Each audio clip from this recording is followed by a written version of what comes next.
अस्सलाम वालेकुम रहमतुल्लाह जी। मैं इधर ही फैसलाबाद से मोहम्मद कामरान अर्ज कर रहा हूँ। साथी बैठे हुए थे, ये मैं one of the most prestigious wedding venues in Faisalabad में सर गोल्डन पाम मार्केट। तो यहाँ पे मैं हाजिर हुआ था, कुछ थोड़े सा सबमिशन इनको देना थी। तो ऑर्गेनिक फूड पे बात चल रही थी, उसमें दूध पे भी बात चल रही है, मसाला जात पे भी चल रही है, डेयरी वैल्यू एडेड प्रोडक्ट्स पे भी चल रही है, मीट और मटन पे। ये हमारे एक रिस्पेक्टेबल साथी और भी आए बैठे हैं। He has a vast experience of food research in Lahore, particularly Lahore की मार्केट के हवाले से। तो इस वक्त अभी ये एहसान साहब, our respected friend and colleague, ये एहसान साहब, we are thankful to him for giving us time and opportunity both. Thank you. Children hospital Faisalabad में 4 माह, 6 माह, 8 माह, साल, 1.5 साल, 2 साल के बच्चे, उनके मैदे के अमराज बेबहा, छोटे बच्चों में 8-8, 10-10, 12-12, 15-15 साल के बच्चों के डायलिसिस हो रहे हैं। और ये रेशो बढ़ रही है, हर साल बढ़ रही है। हॉस्पिटल के बेड कम पड़ते जा रहे हैं, वो चिल्ड्रन हॉस्पिटल हो या दूसरे मेडिकल वेन्यूज हो ट्रीटमेंट के। तो इसकी बुनियादी 3 वजूहात में हमारी बेसिक जो फूड इंटेक्स हैं वो हैं। अब दूध में जो यूरिया फीड वाला दूध है, यूरिया बेस्ड, यूरिया की इंक्लूजन वाली, फिर उसके बाद जो फॉर्मलिन जहर, वो प्रिजर्वेटिव है, हॉस्पिटल्स में यूज होता है लाशों को या साइंटिफिक लेबोरेटरीज में यूज होता है मॉडिफाई करने के लिए बॉडीज को।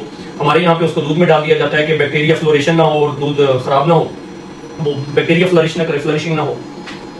और इस तरह की और चीजें जो केमिकल्स डालते हैं डिफरेंट, वो डायरेक्टली जाके मैदे को भी तबाह कर रहे हैं, गुर्दों को भी तबाह कर रहे हैं। होता क्या है कि छोटे बच्चे ये बिल्कुल फूल होते हैं मासूम से, जिसमें इनकी इम्यूनिटी नहीं होती, बॉडी ऑर्गन्स इतने डेवलप नहीं होते, इतने स्ट्रेंथन नहीं होते, तो वो जहर पर्टिकुलरली जाके टॉक्सिसिटी पैदा करता है। वो जिगर के लिए भी खतरनाक है, वो गुर्दों के लिए भी खतरनाक है, वो मैदे के लिए भी खतरनाक है।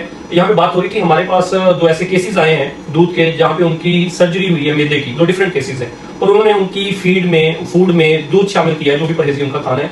तो उन बेचारों को वो दूध नहीं मिल सका जो वो अपने बीमारों को पिला सके। तो खैर अल्लाह पाक ने हमें मौका दिया। ये मैं मार्केटिंग के हवाले से नहीं बात कर रहा कि हम उनको वो दूध दे रहे हैं कि जिसे वो पी के तो थोड़ी उनकी हेल्थ स्टेबल है अल्हम्दुलिल्लाह। तो इसमें मैं रिक्वेस्ट करूंगा कि आप भी प्लीज कुछ थोड़ा सा ऐड कीजिए, क्योंकि आपका लाहौर के हवाले से एक बड़ा पर्टिकुलरली है कि लाहौर में क्वालिटी फूड पे क्या रिसर्च है, क्या डिस्कशन है, क्या मामला है, और लाहौर की मार्केट कितनी वास्ट है, और लाहौर में जो फूड के हवाले से बिजनेस एक्टिविटी कैसे ग्रो कर रही है ऑर्गेनिक फूड के हवाले से, कि मार्केट ने उसको वेलकम किया है। तो बिल्कुल मैं आपकी बात पे कंटिन्यू करूँगा कि जो इसके आपके जो आपका इनिशिएटिव है, सबसे पहले तो मैं उस पर आपको जो है ना वो खड़े होके आपको इंशाल्लाह रिजर्व करने के लिए मैं अल्लाह आपको कामयाब करूँ। ये प्रोडक्ट्स मैं बड़ा इम्प्रेस हूँ इसमें। मेरा जो एक्सपीरियंस है, जिस तरह से एहसान साहब भी थोड़ा सा जानते हैं कि मैं बाय प्रोफेशन एक IT प्रोडक्ट्स के IT के हवाले से मेरा रहा, और उसके बाद बिजनेस डेवलपमेंट में in different kind of industries के साथ मेरा ताल्लुक रहा। इसी इंडस्ट्री के साथ भी मार्केट्स के हवाले से भी मेरा ताल्लुक रहा। बिजनेस को मैंने देखा है कि लोग क्वालिटी बेस्ड प्रोडक्ट्स चाहते हैं। लोग प्राइस के ऊपर निगोशिएट बाद में करते हैं। सेहत मैं अपने नाज़रीन को, अपने भाइयों बहनों को बताना चाहूँगा कि डेयरी में मेरे एक टीचर हैं, अल्लाह उनको हमेशा सलामत रखे, बहुत कुछ सीखा उनसे। वो एक बड़ी खूबसूरत चीज़ कहा करते थे कि जो सस्ता दूध है वो अक्सर महंगे इलाज की वजह पर बुनियाद बनता है। और ये पहले तो इसको हम लोग फॉर ग्रांटेड लेते थे, लेकिन अब बाकी पता चल रहा है कि सस्ता दूध या सस्ता घी या कोई भी सस्ती चीज़ जो लेने जाएं आप, वो खुदा न खास्ता कोई भी मेडिकल प्रॉब्लम की रीजन बन सकती है। तो इसमें चीज में हमें ये देखना चाहिए कि हम क्वांटिटेटिव होके चलते हैं, हमें क्वालिटेटिव अगर हम होके चले तो वो भी एक बहुत अच्छी चीज है। या एक इसका थोड़ा सा रूहानी पहलू देख लें तो हम लोग अल्लाह पाक से दुआ करते हैं कि या अल्लाह हमें लंबी जिंदगी अता फरमा, और बिलाशुबा दराज उम्र एक बहुत बड़ी नेमत है, अल्लाह पाक की बहुत बड़ी नेमत है। लेकिन दूसरी तरफ अगर देखें तो हमें अल्लाह पाक से ये दुआ भी करनी चाहिए कि या अल्लाह दराज उम्र अता फरमा, और साथ इज्जत, खैर और सेहत वाली उम्र अता फरमा। और कम अज कम चले इज्जत और खैर के लिए तो हमें अपने अमाल दुरुस्त करने चाहिए। मैं अपने ऊपर सबसे पहले बात लागू करूंगा या करनी चाहिए मुझे, मैं किसी और पे नहीं बात कर रहा। लेकिन जो खुराक का पहलू है वो तो कम से कम हमारे हाथ में ना, कि हम ये चीज देखेंगे हम क्या सिलेक्ट कर रहे हैं, कहाँ से सिलेक्ट कर रहे हैं, उसका सोर्स ऑफ ओरिजिन क्या है।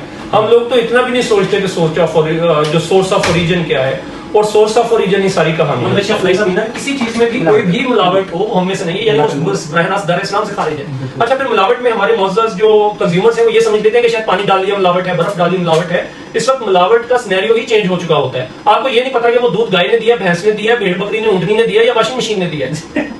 आप फैसलाबाद की मैं बात करता हूँ, आप चनेर बाजार, झंझार चले जाएं, खुश्क दूध वाली दुकानों के आगे दुचियों के मोटरसाइकिल खड़े होने का क्या तुक बनता है? कभी किसी ने सवाल नहीं किया। आइसक्रीम बनाने वाले खरीदे, डिफरेंट डेजर्ट्स बनाने वाले खरीदे, स्किम्ड मिल्क और वे पाउडर, ये बाकी चीजों के रॉ मटेरियल का एक लाजमी हिस्सा है। उन्होंने टेक्सचर बनाना होता है, ये एक पार्ट ऑफ देयर रेसिपी है लीगली भी, और अपनी चीज को एक इंप्रूव करने के लिए इसमें डेयरी के अलावा कुछ डेयरी की ड्राई वैल्यू एडेड आइटम्स भी डलती हैं। अब अगर कामरान जाके खुश्क पाउडर के थैले खरीद रहा हो और कामरान क्लेम करे कि मेरा डेयरी फार्म है या मेरी दूध की दुकान है, तो मेरा नहीं ख्याल कि इसकी कोई लॉजिक या मंतक बनती है। होता क्या है कि एक मन दूध को कई मन में कन्वर्ट किया जाता है, फिर वो गली मोहल्लों में बिकता है। 80 रुपए किलो खालिस दूध फलां साबित करने वालों को इतने लाख नाम, 120 रुपए किलो खालिस दूध फलां साबित करने वालों को इतने हजार नाम। अच्छा कामिल भाई, मैं थोड़ा सा बात करूंगा प्लीज। मुझे बताइएगा कि कौन सा ऐसा पैरामीटर है जिससे पता चलता है कि दूध खालिस है और ये दूध दोनों इस्तेमाल करके, सरसों का तेल जो अपने स्पेलर से निकाला हुआ है वो इस्तेमाल करके वो मलाई नहीं दे सका। मेरे 7-7.5 फैट के मिक्स दूध के ऊपर उस तरह की मलाई नहीं है जो वो मैंने देखी है, वो सिंथेटिक मलाई होती है। ऐसे आप उसको तिनके या छड़ी से उठाए ना तो पता चलता है कि आपने ना वो कंबल या बेडशीट उठा ली है और मोटी भी माशाल्लाह रच के। फिर टेस्ट बहुत मैटर करता है कि जो नेचुरल दूध है वो हमेशा उसमें एक स्वीटनेस होगी। अच्छा, स्वीटनेस एक और चीज बता दूं, एसेंस डालने से भी स्वीटनेस आ जाती है। कॉर्न सिरप भी दूध में डलता है, थोड़ा सा मॉडिफिकेशन के साथ, केमिकल्स के साथ। सोया लेसिथिन भी डलता है। पाकिस्तानी पूरे इंजीनियर है मेरे जैसे यहाँ पे, वो माशाल्लाह बड़ी बड़ी अच्छी वैल्यू एडिशन करते हैं। वो देख लेते हैं, भांप लेते हैं कि ग्राहक ने किस तरह के पैसे देने हैं, फिर उतनी क्रीम निकलवाई जाती है, उसके बाद फिर उतनी वैल्यू एडिशन कर दी जाती है। या अगर फ्रंट एंड नहीं है तो बैक एंड पे फार्मर काम पूरा कर देता है। थैंक यू, चलिए बहुत शुक्रिया कामरान जज़ाकल्लाह sir. My pleasure, always my pleasure to share my knowledge. इन्होंने रिव्यूज दिए जी दूध के हवाले से, और कि दूध जो है वो ऑर्गेनिक हमेशा यूज करना चाहिए। कोई भी चीज़, दूध है, मसाले हैं। अनफॉर्चुनेटली हमारे यहाँ पे ये है कि कोई ऐसा पैरामीटर नहीं है कि जिससे हम जांच सकें कि दूध जो है वो कैसे हम तक जो पहुँचा है वो खालिस है या गैर खालिस है। तो इसके ऊपर अब हमारा ईमान ही है कि हम जो है वो दूसरों को यानी जो है वो हम क्या क्लेम कर रहे हैं, क्या बेच रहे हैं या क्या करते हैं। बिल्कुल। चलें जी, बहुत शुक्रिया। जज़ाकल्लाह।